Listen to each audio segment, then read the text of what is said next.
Good day, everyone. Uh, Make sure to have your coffee, and we'll begin today's discussion of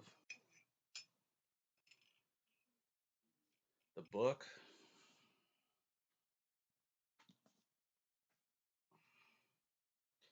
Jane M. Auel's The Land of Painted Caves. So, if you have been reading in all the Clan of the Cave Bear series, or are aware of the movie with is with Daryl Hannah. Looks like this in DVD. Um,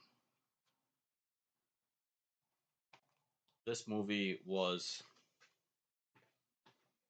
kind of not quite a faithful adaptation of the book. The narrator, you may recognize, she is the same person who played the female founder in Deep Space Nine, Star Trek Deep Space Nine. If you're not a Trekkie, we just call it Deep Space Nine or DS9. Um, she also was.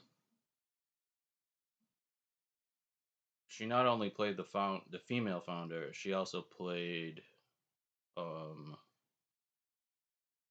the originator species of all humanoid life forms. On the Star Trek The Next Generation episode, where Picard chases the archaeological um, goal of his former teacher, and all these other species, including Cardassians, Klingons, and Romulans, um, all converge on this one planet, thinking they're going to find the ultimate weapon. Instead, they find a message from an originator species, which explains why there are so many humanoid life forms in the galaxy. They were sort of the original humanoid life forms millions and millions of years ago that seeded the galaxy. Okay, she does the voiceover in the Clan of the Cave Bear movie. The movie's okay. I've seen it a number of times. It isn't an epic. It's kind of interesting. Um, Daryl Hannah looks like an anatomically modern human. And I think the assumption is that Cro-Magnon man, or Cro-Magnon man, Cro-Magnon, I guess in French, is anatomically modern. I will have to do some research about that. Let's get to the book. So, this is the last book in the Clan of the Cave Bear series. They're really long books. Um,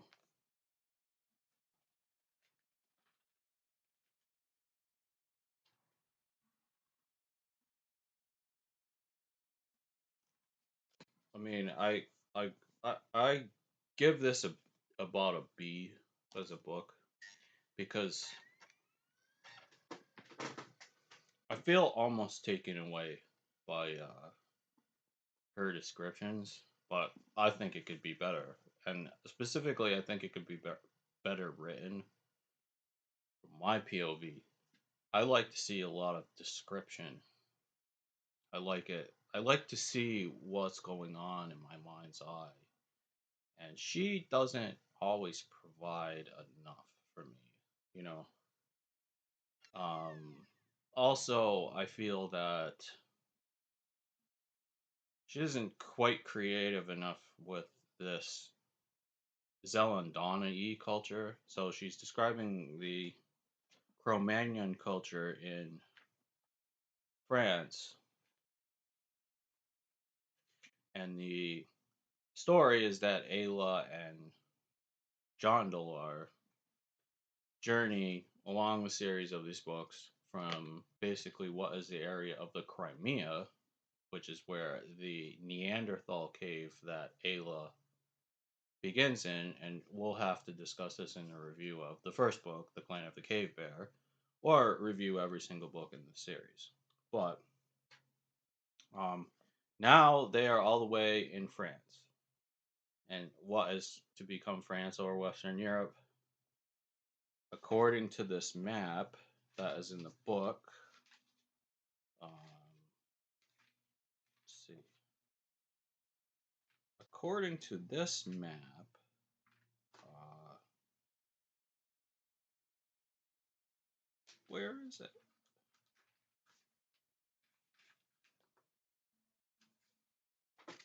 I don't know if you can see this, but as you can see, many landforms are joined, which are not joined currently. Um, and right here, this is a join between what is now Britain and France. And this right here on the edge is also the join. This is where these series of lakes are supposed to be the English Channel, or where the English Channel is today. So Britain is fused with Europe. Um, as for the cover art, we'll just take a look at that. Usually, I think her covers are done by somebody whose name is Hiroko. I haven't done any research on this Hiroko, but as you can see, and it's a wraparound. It's a picture of, I guess this is supposed to be Ayla and her wolf, which are in a cave overlooking a lush, verdant landscape. It looks like this is their horses, and this is John Delar here with one of their horses, and her horses are named Winnie and Ryder, I think, which I don't know about how does Jean Auel select the names for this? We're thinking about a Stone Age culture. We don't know any Stone Age languages, so their languages could be like bees, wobble. That could be a name. I mean, we have no idea about their languages, so um, seems like even though we don't know them, Ayla or John Delar are passable to me. Like I can see that as just okay. You know, I'm aware that's not real, but it's passable as names to me. In fact, I like the rhythm of it. But then you go and call your animals Winnie and Ryder. It just kind of a lapse of creativity, if you ask me. But back to the cover. As you can see, the cover art has some of the verdant the verdant valley with some sort of purplish blue hills. One thing is that if you look at Ayla, you can see that she looks like what is, I don't know how you say it, buxom. She's a busty blonde girl who almost looks like she's a cover model for, a 1960s or even contemporary magazine. She kind of looks like a 50s or 60s cover model though, especially with she's not really that skinny, but I mean, that doesn't scream to me a Stone Age woman too much. Um,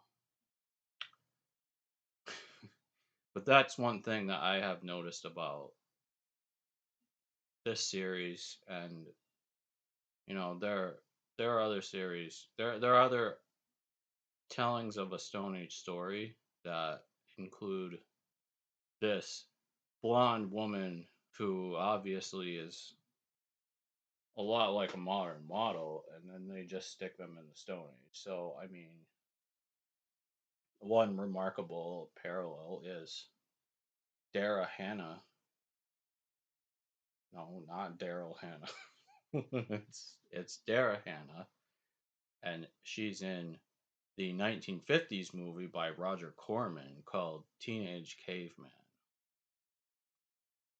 And I can only help but think that Gene Owl saw this movie because yet again there is a blonde woman, and you know I just think that coincidence is too great to be mere coincidence. She has to have seen this movie. Um,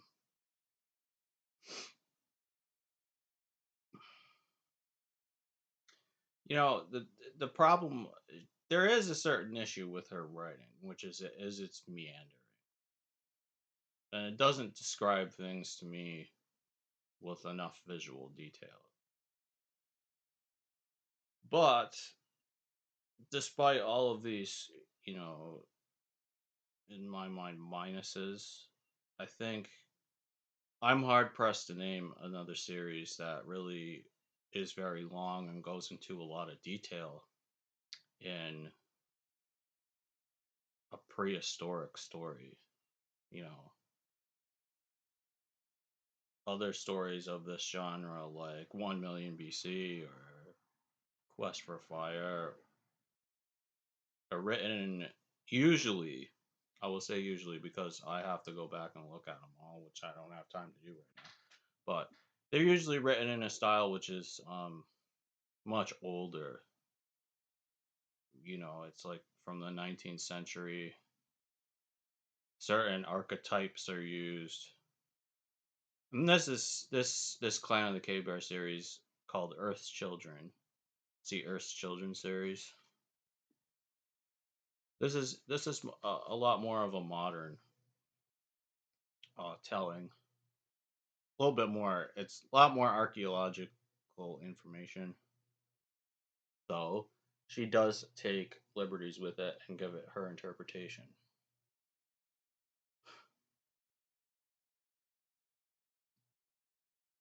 All right, that's all I have to say about this one. It's a good B of a series. You know, in terms of how I do ratings, I mean, I would give I would only give say an A plus or 100. Just say I'll give 100 to I don't know, Homer's Iliad, the Odyssey come to mind, but I don't think it's going to be restricted to ancient ancient military poems. Um, could be anything, but has to be something that really touches on deep level and gets all the pieces kind of come together. That to me is an A plus. Uh, um, I am not as much a fan of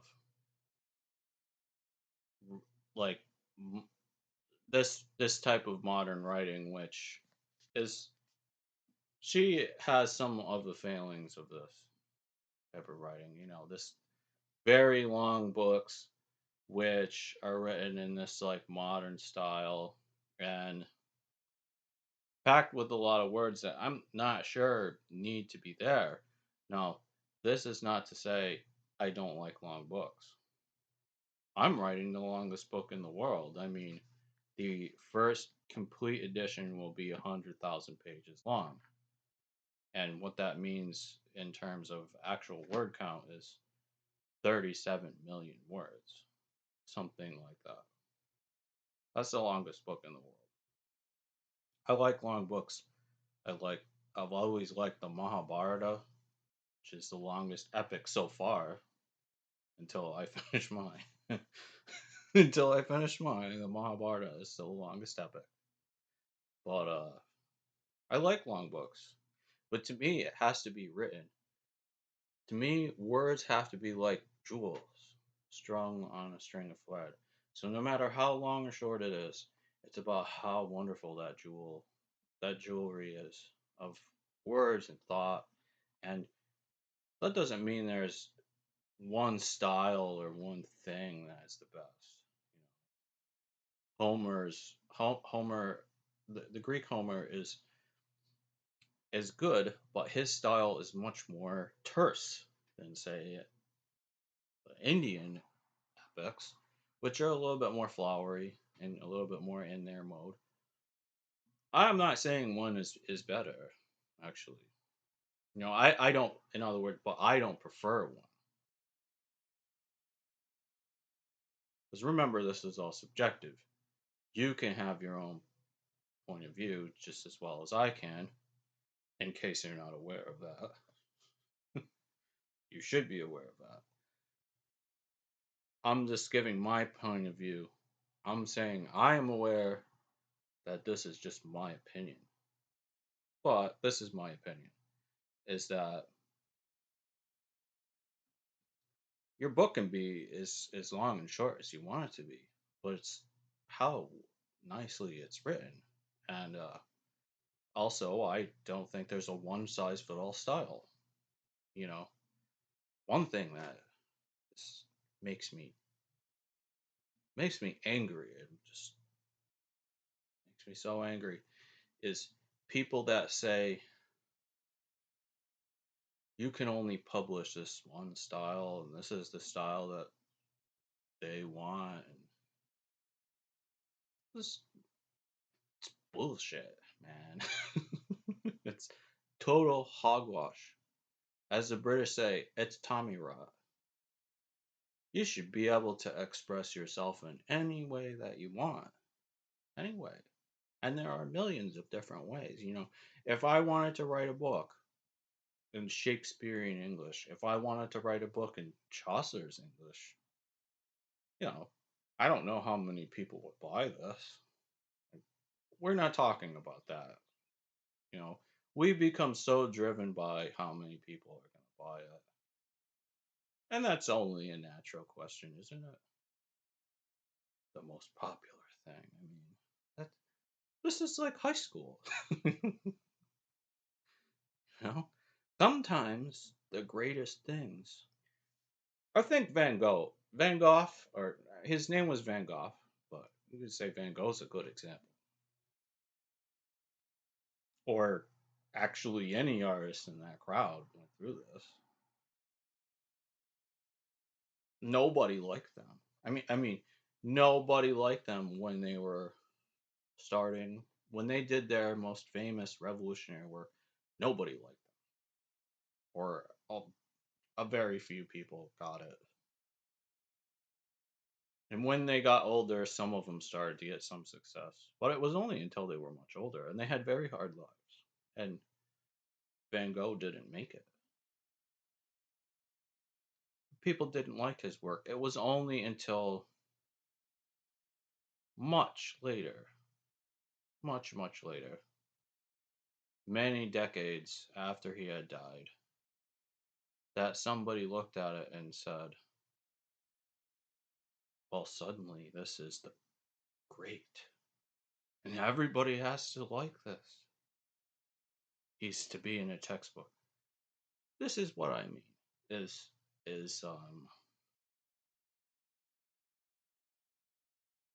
the public taste goes in and out. Sometimes it doesn't catch up until 100 years after an artist dies.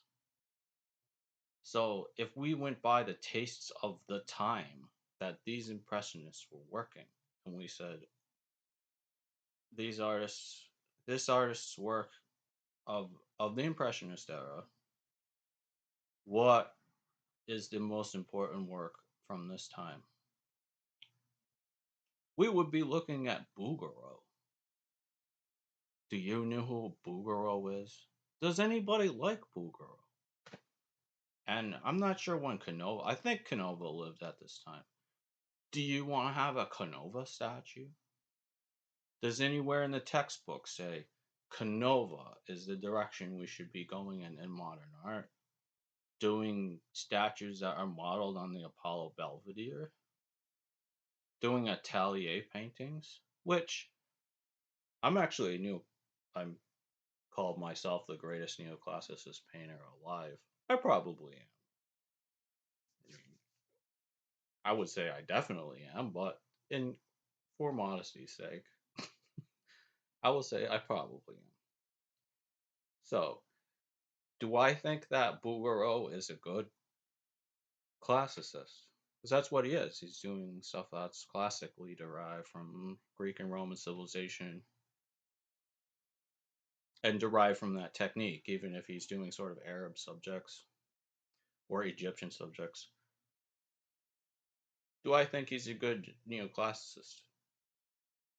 Not really. I mean, these guys, the work is technically perfect, but from my taste, remember, subjective, it's sterile.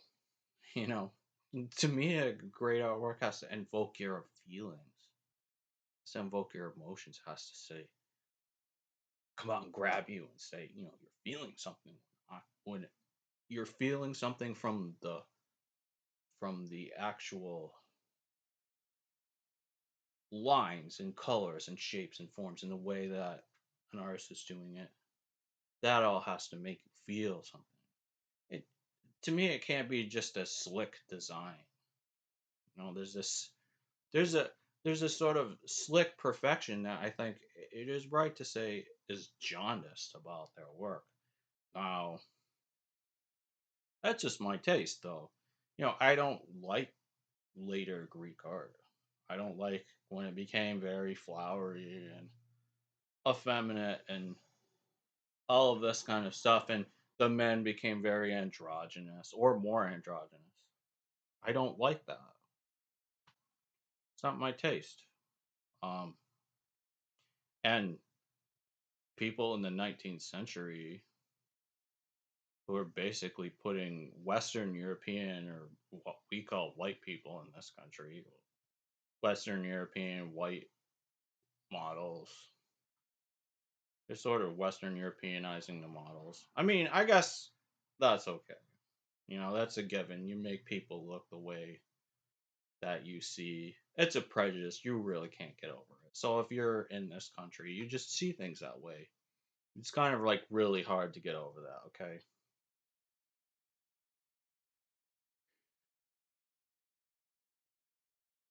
And in a certain extent, the Greek masterpieces of art invite almost this because they're idealized forms.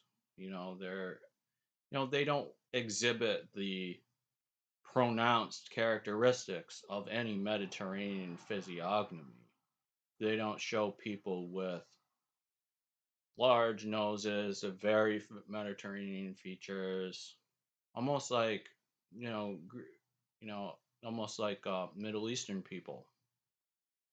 It's a lot of because they live in that area. The Greeks are much akin to Middle Eastern people, but they also are their own thing, and they also sit on the axis of Europe, and they had migrations in and out, and etc. And they were formed by a mixture of things, which everywhere was. And they have people that, and actually in Greece, in case you don't know, people look all different ways. But there is sort of many of them have wavy or even curly black hair and black eyes. And you know, Bouguereau, these guys tried to draw that. In fact,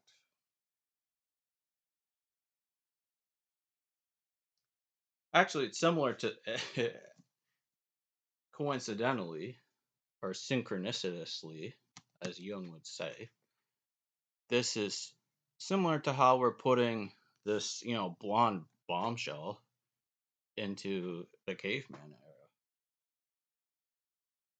era. It's almost only natural. So I mean, I have to be okay with that. I have to give it a pass. But you know, um, just the way they do things is technically so precise and perfect, but it's just a little it's unnatural to me. It doesn't move me. But I mean, that's my taste. I mean, I'm not giant. When I go to a museum to draw something, I don't draw Roman art, and I don't draw later Greek art because I like the earlier stuff. Things became very slick and effeminate, and to me, increasingly increasingly superficial decoration during this time. You know, um, that's just my opinion. Okay, uh, man, what were we talking about? Oh, we're talking about. So to bring us back to the earlier topic of discussion, we were talking about how, or I was talking about, because nobody else is here. Well, Mrs. Portrait, I'm talking to the portrait. So, what does this have to do with what I was saying? We don't go around thinking the academic artists who were the big artists who were selling their work, who were doing very well, who were not outsiders in society. We don't think about them at all. Bouguereau isn't in our art history. It's not. If you look at a Jansen, which is like one of the standard art histories, I will be very surprised if anybody has Bouguereau. I know they have Canova, but they probably say something like Canova's extremely jaundiced, you know, and nobody cares about him anymore, which is more or less true. I mean, there is a certain segment which are trying to carry on this atelier tradition, and most of them, I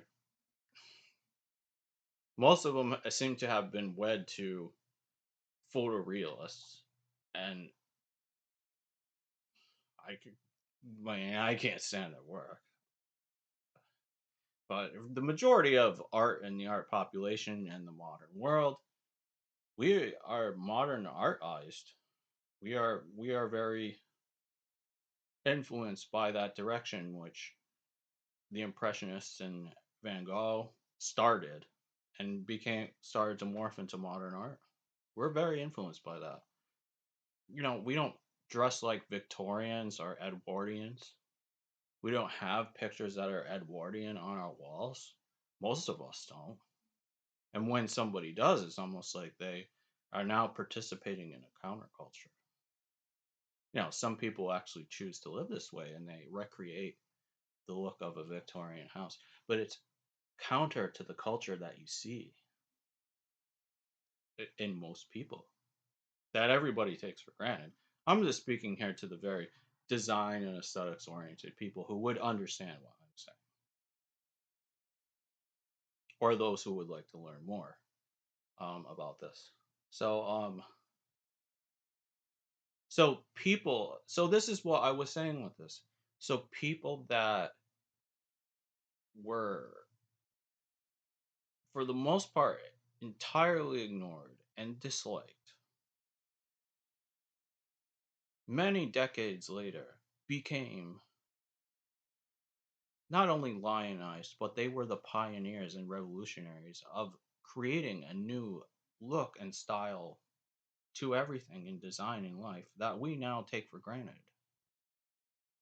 And everybody who was extremely popular at that time is now basically forgotten. I mean, I don't know when the last time there was a show of Bouguereau at a museum. I think I do remember some, but they were definitely not common. You know, When you hear a famous painting sells for $37 million, what is it? A Van Gogh. It's a Van Gogh. It's a Picasso. It's somebody from Van Gogh's tradition. He wasn't the only one, but they all started the ball roll, the snowball rolling for that tradition. I don't hear they're paying a lot of money. I mean, I think Bougueros are worth money. I think people who did academic art is worth money, probably, but it's not in the public eye. It's not influential. They're not teaching. I mean, they're teaching conceptual art at a lot of modern art schools, and that's most of the art schools. Anybody who's teaching atelier painting is very much a it's very much somebody who's um they're very much a school that is countercultural to the mainstream, most of the mainstream norm. Maybe not the in a conservative uh area of culture. It may not be. Although nowadays, I, I don't kind of don't even know what conservative really means anymore. It's just so many different things. They worship the past and all of these things, but then they watch something that looks not too different from the aesthetic presentation of what would be considered liberal. When in days of yore, they would have been like, the conservatives would have said, "Well, I don't like this painting because it's doesn't exhibit high skill and all of this kind of elitist, stuff in it." Now it's like, but politics is a discussion for another video, and maybe I won't make any political videos. But just in the sense that it intersects this discussion, I don't understand what it means. I mean, I understand the basics of conservative thought and what most of it means. I mean, what I understand what the basics are. That's not what I'm saying. I'm saying, as a unity, as well, this is what should be achieved by art. I mean, I don't really see it anymore as being looking back. In other words, like it looks just as modern as the so-called liberal side. You know what I'm saying? That's what I mean. Aesthetically, you know, they don't look much different. They look modernist, etc. This is what I mean. So, um, my point is that a book, like bestsellers and books that the big point that led to that whole thing about Van Gogh and art and etc. What that led to is this big books that are bestsellers that are you know millions of people buy and everybody think, well, not everybody, but so many people are saying, okay, this person's a bestseller and this person's a bestseller. And how do you get there? You need to get through. There's one mainstream publisher for two mainstream publishers for say fantasy. There's four big publishing houses. They all do different things in fantasy, but you may know them if you're in that crowd, and it's a big crowd. Um, they want a certain kind of book. They want a certain type of writing, etc. And this is how you get big, and this is how you sell out. This is how you sell millions of copies. And then what they say is what you write one way. Well, this is like Bouguereau, is what I'm saying. This is like there's one style, there's a state style, and how long has that even been around? How long has that even been around? I mean, and what is for it? do we even know like what the rationale for it is? I mean, plainer writing is more accessible to the general public. I get that. But this shouldn't be a limitation. I mean, it's turned into a limitation. It's turned into everybody's got to do this, everybody's got to sound like this. And now it's like, now you got to do something different, but be reacting to these tropes, and then, but you got to write this way. And I just like, my brain wants to explode. It's hogwash. It's hogwash. It's Tommy Rot. It's just a bunch of, just a big pile, compost pile of crap, man. If you or I want to write something that's like Chaucer or in Shakespearean language, I'm I'm not saying we have to write every book one way either. I'm saying there's millions of different ways that you can think of things and write, and all of this stuff. And there's a beauty in that. Okay? There's a great beauty in that, you know? And we need to get this back. It's been lost. We need to get this back. We need to get this feel for unlimited possibilities back, because that's what this is about, isn't it? That's what fantasy is about. That's what science fiction is about. It's about the imagination. And what's special about the imagination is unlimited possibilities. Unlimited. It shouldn't be limited. It shouldn't, there shouldn't be some guy that's telling you, well, we don't like how this character is done. Blah blah blah. I mean, I'm not saying there isn't room for critique, but I mean, I'm an outsider, but from what I hear, we got people who are corporate hierarchs, meaning a person in the hierarchy. Some corporate hierarch, some suit. They used to, in the 60s, they called them suits, okay? Or I think it was the 60s. But the lingo was, they're the suits, right? We got some suit telling you this is the way a book should be. Or, my favorite book is what? Dan Simmons and Demian. No dig on him, disclaimer. No dig on Dan Simmons. But we got people saying stuff like that. So then people are like, well, I'm trying to cook up this book that's kind of like Dan Simmons. And I mean, have you read all the books in the canon of science fiction? Aren't they all about unlimited possibilities and exploration and the ideas that are behind them? Isn't that really what it's about? It's not about getting published. It isn't about, I wrote this book in order to get published. Is it? Now, I'm not saying we shouldn't learn from other books, but I mean, sometimes a book that's written, sometimes I'm going to say this and it's going to go counter to what, I mean, people have come up and told me, your first book is never going to be your first book. It's never going to be your greatest book. Yeah, I mean, like those little books you write as practice when you're a kid or whatever. I mean, like the first book that you write as an adult, and it's well studied and etc. and it's serious.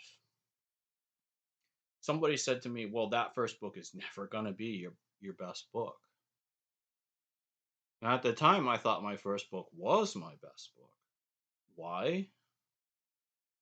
Because my language wasn't imitative of anybody. It was fresh. But not only was it fresh, it was meaningful. I've done things since that I think are better now. But for a while, I thought my first book was my best book. And this would be my Siberia book. It's called Siberia. It's a science fiction about a frozen planet. Um, it's a little bit like the Dune series, but then again, I don't want to say that because it has many differences. But it's something like Foundation or the Dune series. Some big galactic adventure in the far future, and a little bit it's in that direction. You know, probably equally like Foundation, but sort of has more of the personal adventure of the Dune stuff, but not with sort of noble houses and this feudal estate, which is somehow surreally in the far future. Doesn't have that. It has democratic societies in the far future, or modern. It has modern politics in the far future, not feudalism. Okay, so I thought it was my best book because for a long time because it I hadn't started being imitative. I was fresh. I was using fresh words. I wasn't measuring myself against anybody really. I hadn't read as much actually. Um, I was just trying to do it, and because of that, it came out the best because I wasn't doubting myself. Also, I was just doing what I could do, and for some reason, this came out great. When I became more self-aware and I was trying to do a certain thing, it's like you're trying, and when you start, no, that's not true because I was trying for myself. But when you start writing for other people, you know, it's a big lesson you have to absorb and get beyond and get back to writing for yourself. I mean, that's the way I see it. And the books that I write for myself usually come out much better than the books that are for someone else or for the market. But I don't write for the market anymore. That was just a small phase, you know. But this is what I mean is all books should not be the same. All paintings should not be the same. All artwork should not be the same. There shouldn't be a state style. There shouldn't be this like, this is the way that you need to write and we won't publish anything else is ridiculous. It is a ridiculous idea. And that is where I will leave you. Thank you very much for listening. And next time we will do a different book. Thank you.